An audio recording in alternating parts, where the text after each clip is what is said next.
First of all, that Ladino music, it's a culture.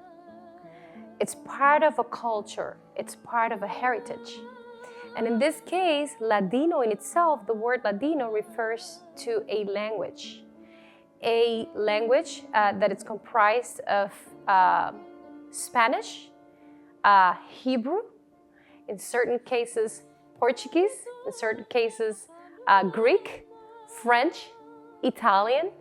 And the reason why is because this is the language that was developed out of that diaspora that moved out of Spain, that Jewish Spanish diaspora that moved out of Spain and went across all of those countries, the Balkans, Greek, Italy. And as they settled down in every part of Europe, they incorporated part of the language of the place that they were settling in with Hebrew and Old Spanish, Old Castilian.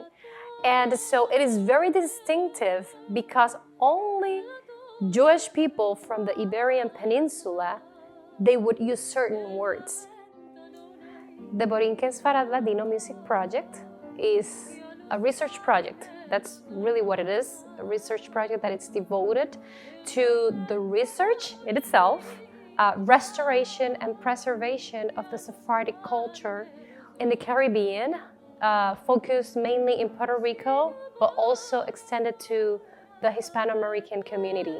That's what the Ladino Music Project is. And BorikenSpharad, many people ask me about that. BorikenSpharad, really, it's a mix between those cultural heritages. So Boriken, because that's the original Taino name for our island of Puerto Rico, and then Sfarad is the Hebrew name for Spain.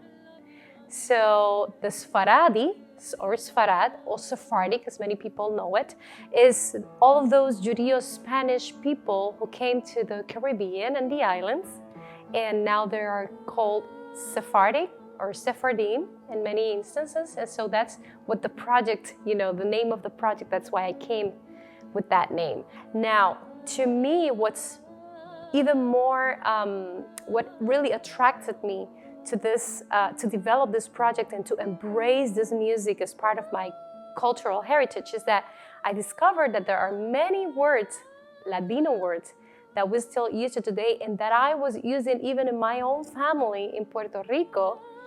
And that was really a shocking finding for me because, like I said before, Ladino is so much more than a language. It is a culture.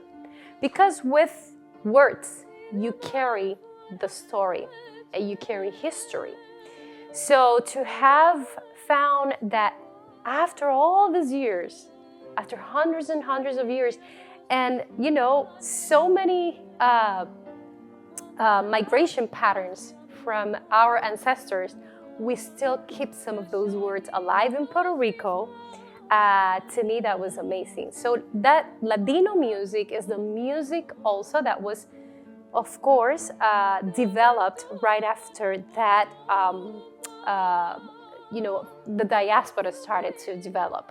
So the Ladino music, it carries in itself history because many times the Jewish people, the Jewish Spanish people, what came to be the Sephardic or the crypto-Jews in this case, they would carry the story by singing and making up many of their stories, disguising them with music that, for instance, some of the Spanish classical music or folk music, they would adopt it and make it their own and incorporate new languages, or in certain instances, use the melody of one of the Spanish folk songs and change into a lyric that would pertain to the romances, the Sephardic romances, or the Jewish Spanish romances.